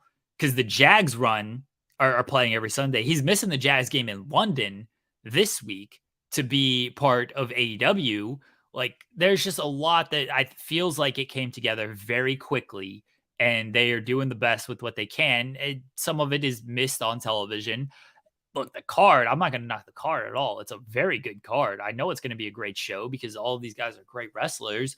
The New Japan integration isn't super strong, but it's not Forbidden Door. Forbidden Door is the big New Japan show. That's their, and the fact that they just ran Forbidden Door a couple of months ago does take maybe a little shine off of the show as well. But I think that's why it's more of an AEW show than a New Japan show. We have a couple super chats. Let's get them. Tom Talks Rubbish says, I'm the substitute teacher of Overbooked. No, that's SP3. Yeah, SP3. Yeah. You are the I don't know, what do we call him? The substitute? What? The TA? Teacher's assistant? I don't know. TA. I don't know if that fits. What do we call Tom? I don't know, Joel. I'm trying to help here. Will Chisholm says the super chat says, I gotta say the optics, it doesn't look good when Jade is leaving and the Serena Deep stuff's coming up. Very different set of circumstances and stories here. By the way, the Serena Deep story, Fightful Select's going to have a little bit more on that today as to what they heard. There's a couple different sides of the story, so keep an eye out to Fightful Select with an update on that. But yeah, those are categorically different situations at hand. Yeah. I mean, I get optics of everything, but two completely different scenarios and situations there. So if Tony has a big deal, I don't think the Max deal is the big announcement, the new era, because it's not important enough in terms of promotional, like the type of thing that Tony would do, right? Remember the last few times it's been like Tony Khan has a huge announcement, and every time people be like, it's the Max deal, it's the streaming deal, and it never felt like it was right to announce that. That's not a that's not a television thing to announce. That's a press conference, not just press conference, but also like a press release that goes out through media. That's a bigger deal for that. So yeah, go ahead. You were going to say. Oh, that was going to be my point is, yeah, if they do a max deal or anything like that, that's a press release on a, Monday morning or something, Tuesday morning. That's when you're doing something like Collision. Okay, they teased Collision like, hey, we're going to have, but what was the tease for Collision? We'll have more on Dynamite about Collision because the announcement was actually through press releases and press the morning that Wednesday morning. So yeah, a Max deal streaming on Max, that's going through press releases and stuff. This is seemingly a wrestling announcement. And my wrestling announcement would be New Japan Strong ROH. No, Redmond Survivor, he didn't say there will be like any type of actual announcement. There's no Tony Khan has an announcement. It was just, it'll be a new era and he will not clarify. That's all we know. So this all came out because on Collision, they had a Wrestle Dream promo that Tony read the voiceover for. And I remember watching it on Saturday and being like, is that Tony doing the VO? Because that's rare. But also I didn't hate it because Tony's voice in AEW is very it's out there, right? It stands out. And it's also rare that he would do a voiceover. So it became a big deal just because, yeah, he did the VO for it and he made reference to a new era. And I think the idea just being that there's going to be something that sets this show apart moving forward from what AEW has been for the last, few years. Because they're approaching an anniversary too. They're approaching their 4th anniversary. This is their opportunity to be like at Dynamite, season premiere, whatever they're going to call it, because didn't Dynamite premiere like at the beginning of October? Yeah. October 2nd. So I assume that's going to be part of this announcement is, we're going to do the big anniversary show, but also this and also that. I assume there will be something of an announcement. I know you're saying not necessarily, but it feels to me the way that Tony was speaking at the conference, at the press conference, the media call, as it were, that something's going to be announced. And I don't think it's going to be blockbuster huge, but I think it'll be something that'll make wrestling fans excited for the product.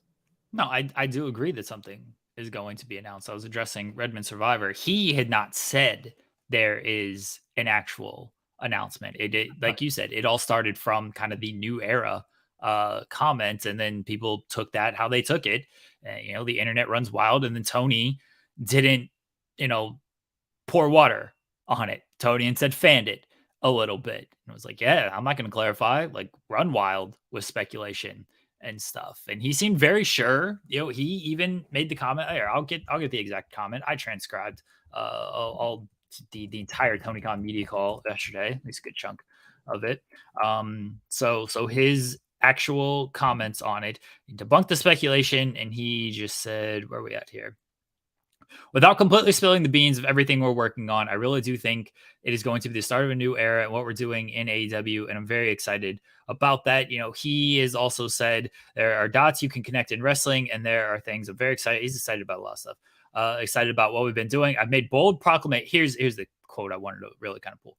I've made bold proclamations before, and I felt I've always been proven right by them. So that's kind of the big thing. We've come a really long way. We've taken big swings at doing new things this year, in particular 2023. I think he's kind of talking about Wembley there. Has been our most adventurous year, and I want to keep doing adventurous things and make fans talk about AEW and hopefully making new fans of AEW. So those were his comments yesterday during the media call. Tony seems very sure of this, whatever it is going to be good for the fans and is going to be good for AEW, which he should be. He's not going to be like, yeah, it kind of sucks. That'd be hilarious if he was like, we need like a Tony Khan scale of like, all right, Tony, where are we at on the scale of 1 to 10 here? What are we thinking this one is? If Wembley Stadium, which I don't think anybody, suspected was going to happen, and people, they're going to London. I don't think they're going to run Wembley. They're going to get 80,000 fans in there. If Wembley's a 10 on the Tony Khan announcement scale, and a 1 is Christian Cage. Hell no, Christian Cage is a 10 as well, baby. He is now. Yeah. But at the time, come on. And a 1 is no offense to this person. A 1 is Mark Henry, right? Like Mark Henry, nice little get, but like, what has he done? He hasn't wrestled. He does the line and it's time for the main event. Otherwise, he's just kind of there. You know what? Actually, a 1 is local sales in Florida. Remember they did that? It's like, oh, this was Jeff on Twitter. Jeff is like, we got a big announcement. And then it's just tickets on sale for Florida Dynamite. It's like, hey, Jeff, maybe let's not do this because this only affects the fans in Florida. This doesn't really help all these other AEW fans. Maybe a 1 is local ticket sales. Where are we at on the Tony Khan announcement? He does have different words for it. I've noticed that. You got to get one of those, like it's like the fire safety out on the floor. Yeah. One of those boards. Yeah. Is it important? Is it very important? Is it extremely important? Is it detrimental? Like, what are we doing here? I like this comment. Maybe he's announcing an AEW show in Japan. Hey, Eddie Kingston, listen to interview with him. He's said that, like, keep telling Tony you got to run Japan, run Budokan. Like, what are we doing here? You run Sumo Hall one night, run Budokan the next night. Let's go here. So maybe I'm not mad at that. I think though, based on the media call yesterday, one, it is kind of some New Japan Strong integration. I wouldn't be shocked if we get a little Daily's Place integration with this as well. Tony spoke very highly about, and you could tell when Tony, I've learned to, read. I've learned to read a little bit Tony's just tone and things. He spoke very highly of like Daily's Place and how many stars were created out of sort of the pandemic era, how many stars like found their footing during the pandemic and have now gone on to, now they are even bigger stars in the company. So it was curious just how much he really spoke about that. So I think there might be some Daily's Place, maybe New Japan Strong at Daily's Place. We're airing on Honor Club. That's my expectation level, whatever level you want to put that up. AEW at Corkin Hall. We're working the gym, baby. GCW made it. Why can't AEW? Well, I don't think people really understand that Corkin Hall is not like this massive venue with like thousands and thousands of seats. It's a gym. Yeah, but it's the history, much like the ECW arena, man. The lore. Again, I'm not taking away from the history of the venue, but it's one of those like Ring of Honor runs Corkin Hall, AEW runs. You could run Budokan. You could run. They're not going to run Tokyo Dome, or maybe they will. Who knows? Maybe they'll be at. Oh my God! Why did I just blank on the show? Come on, Tokyo Dome, January 4th. Wrestle Kingdom. Maybe it's Wrestle Kingdom integration. Who knows? There was one thing, by the way, I wanted to bring up about the idea of purchasing New Japan. I'm not completely well versed in mergers and acquisitions when it comes to international properties such as Japan, but I think I remember reading that your Japanese ownership of a Japanese company has to be from Japan, or at least based in Japan.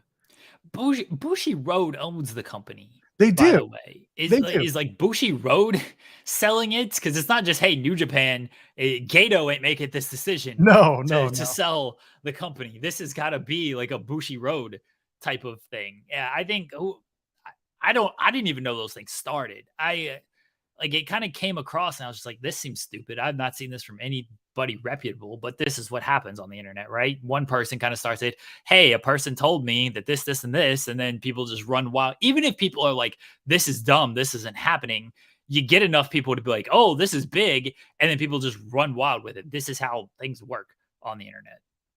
It could easily be a piece of the pie too. I mean, Tony had a bunch of conversations during that press conference about like the voting percentages and how he has total votes in AEW. And by the way, when he said that, I don't know if your ears perked up, but did you think immediately it's like, wait, what are the Bucks and Kenny here for? Do they get a say in some of this stuff? Are they still important to this? Like, what is 100%, Tony, in this case? What are we doing? What are we talking about? I mean, nobody asked to clarify that. Well, he wasn't in a clarifying mood, Jeremy. That's true. I have no intention of clarifying what Kenny Omega and the Young Bucks do as executive vice presidents. Yeah, I was just curious about, like, I have majority ownership, or like I have 100% voting power. I have 100%. I was like, was this ever disputed? Like, it's not like it's a publicly traded company with stocks and shares and everything. I don't think anybody ever disputed that Tony has 100% voting power of all decisions and everything. That's why I did find just the overall Warner Brothers stuff very curious, of like, oh, so he seems willing to sell a part of the company. Obviously, if he still has majority, he's fine with it, but he's at least willing to sell part of it to seemingly Warner Brothers, or maybe whoever comes along makes a $2 billion offer, since that's what they're at. Good old Fox. Although he kind of did, I guess, debunk Brandon Thurston's original theory that Warner Brothers had a stake in AEW when it started. Or maybe Tony bought it back. I don't know. That's the joys of private companies, is that you're not privy to that information. Yeah. So. I think that's why AEW will, for the most part, remain private for a very long time. Yeah, I'd love to see it. Just the idea of them going public is not great. I wouldn't do it. Tony, if you're listening, and I know you are, don't go public. I don't think he has any desire to do that. Like, I really don't. And I'm not saying like this is when WWE went downhill, because like they had no competition when they went public. So that was a big reason why they went downhill. But I think he likes running his wrestling company and not having to answer to stockholders and the market and things like that. Why can't he just answer to the Young Bucks and Kenny Omega like all of us? They're the 6-man. Well, I guess Omega's not. Omega's got his own 6-man group now. Trios group. Yeah, that's gonna be fun. We're gonna preview Wrestle Dream on Friday. With whom? I don't know. Are we gonna have anyone on the show on Friday? I guess we'll probably figure that out too. Anyway. Yeah, we'll figure it out. Just so that I don't have to cross anything off of the list when I edit this. Raw was good on Monday. I enjoyed it. Do you have anything you want to add about Raw? Because the main event was a huge cluster muck of a Attitude Era finish, and I didn't hate that.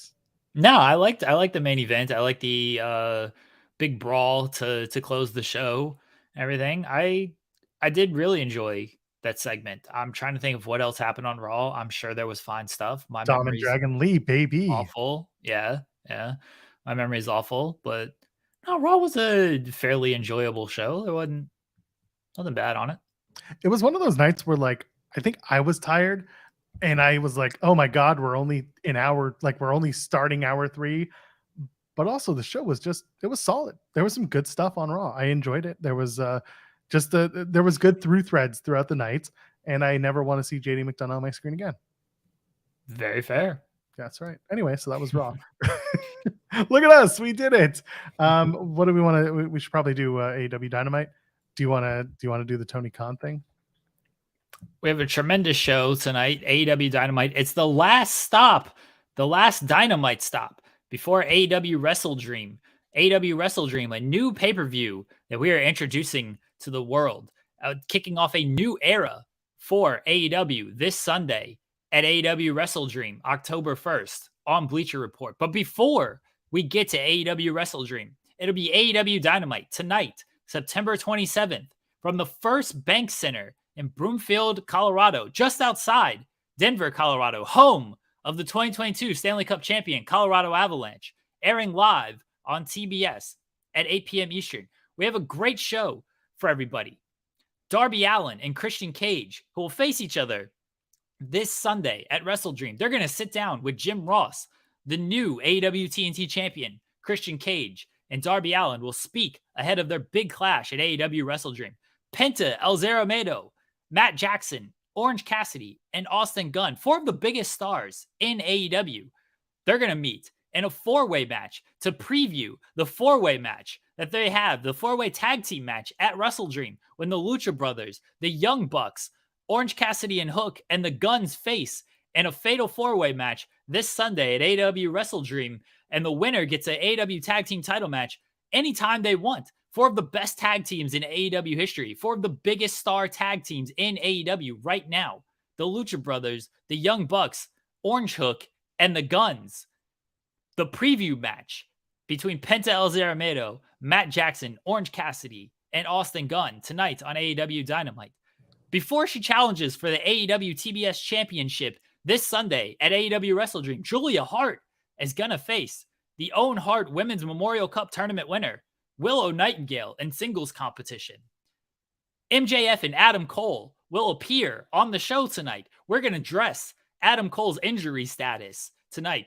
Everybody saw he was limping a little bit at the end of AEW Dynamite Grand Slam. We're going to address that. Adam Cole and MJF are scheduled to face the Righteous this Sunday at AEW Wrestle Dream in an ROH tag team title match. What will MJF and Adam Cole have to say when they appear tonight live on AEW Dynamite, 8 p.m. Eastern, TBS? And finally, it's a big showdown this weekend at AEW Wrestle Dream when Swerve Strickland takes on Hangman Adam Page. And tonight on AEW Dynamite, 8 p.m. Eastern, TBS, they're going to sign the contract for their match at Wrestle Dream. AEW Wrestle Dream this Sunday, October 1st, live on Bleacher Report. But before we get there, a tremendous lineup. One of the best shows we've ever had on Dynamite. One of the best shows we've ever had, ahead of one of the best cards we've ever had in AEW history.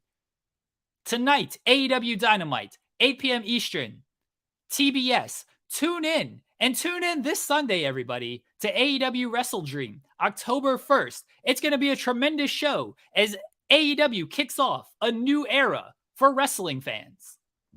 I thought you were stuck in a feedback loop. That was my cleanest fucking read. And I don't read this shit, anybody. This is all just, I'm just going. I don't have this scripted out in front of me.